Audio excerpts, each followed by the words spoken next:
ജീവിയിലൊന്നും ശാലിനിയെ വലിച്ച് താഴെയിട്ട് എന്റെ കടമൊന്നും തീരില്ല കേട്ടോ. ഈ ചാനൽ ആർക്ക് കൊടുത്തത്? വിഷ്ണുവിന്റെ ലോറിയിൽ സ്പിരിറ്റ് വെക്കാനായിട്ട് കൊടുത്തത്.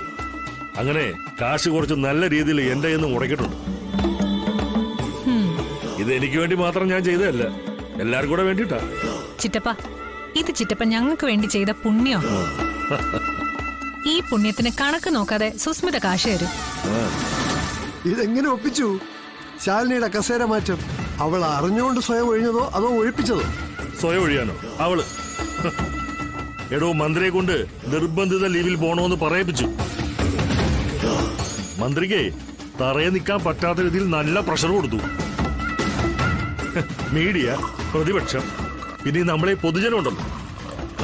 അങ്ങനെ 3 സ്ഥലങ്ങളിൽ നിന്നും ഫോണിലൂടെ നേരിട്ടും അല്ലാതെ ഈ മന്ത്രിയുടെ സത്യസന്ധതയെ വരെ ചോദ്യം ചെയ്യുന്ന രീതിയിൽ കാര്യങ്ങൾ കൊണ്ടുചെന്നെത്തി.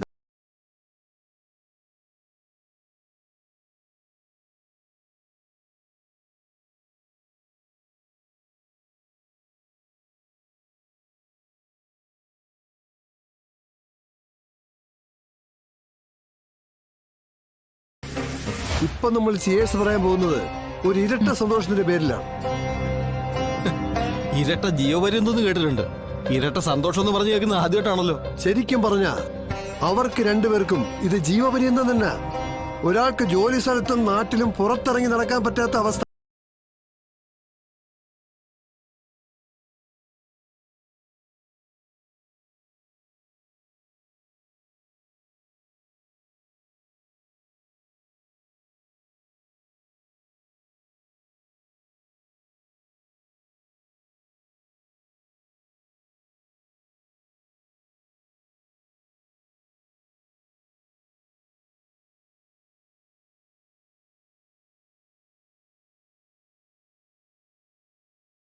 അല്ല, നേരെ ഭക്ഷണം പോലും കഴിക്കാവോ? അതും ജീവപര്യന്തം ശിക്ഷ തന്നെയാ. അതും ഒറ്റ വിധിയിൽ.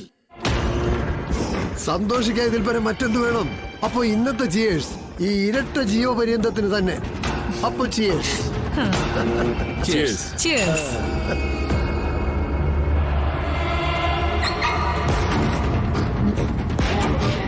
ചിറ്റപ്പ, ഇനി എന്താ നമ്മുടെ അടുത്ത നീക്കം?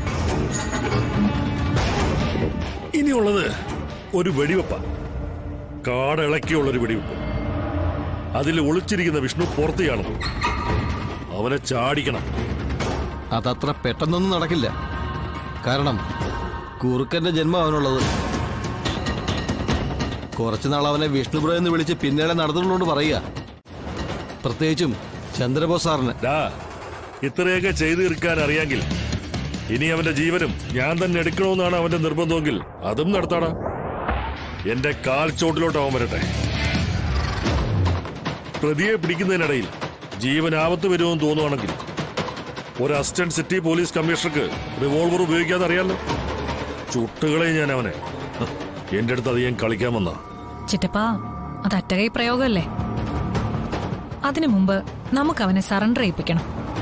എന്നിട്ടിവിടെ തെളിയാതെ കിടക്കുന്ന സ്പിരിറ്റ് കേസുകളെല്ലാം ചാരായം മാറ്റിയതടക്കം അവന്റെ തലയിലേക്ക് വെച്ചു കൊടുക്കണം.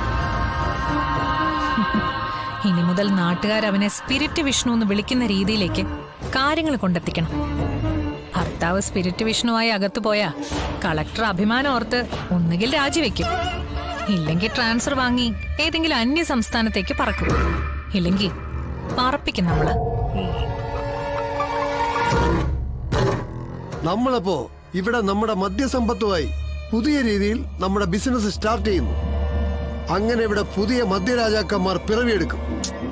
തെറ്റി. രാജാക്കന്മാര് മാത്രമല്ല, ഒരു റാണി.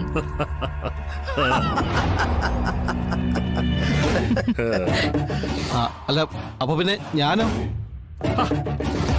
എടാ, നീയല്ലേ ഞങ്ങളെ നടത്തിപ്പുകാരൻ, എല്ലാത്തിന്റെയും അധികാരി.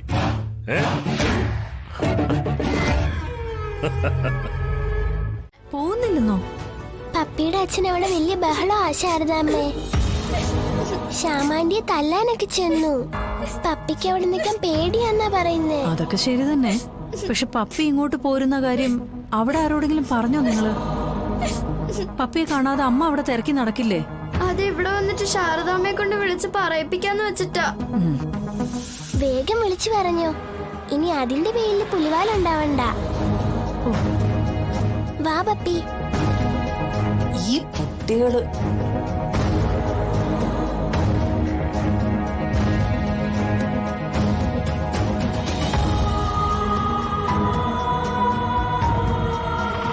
ഹലോ മോളെ, നീ എവിടെയാ?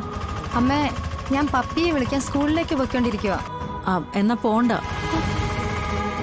അതെ, അവരിവിടെ വീട്ടിലുണ്ട്. വീട്ടിലോ? അവളെങ്ങനെ അവിടെ വന്നേ?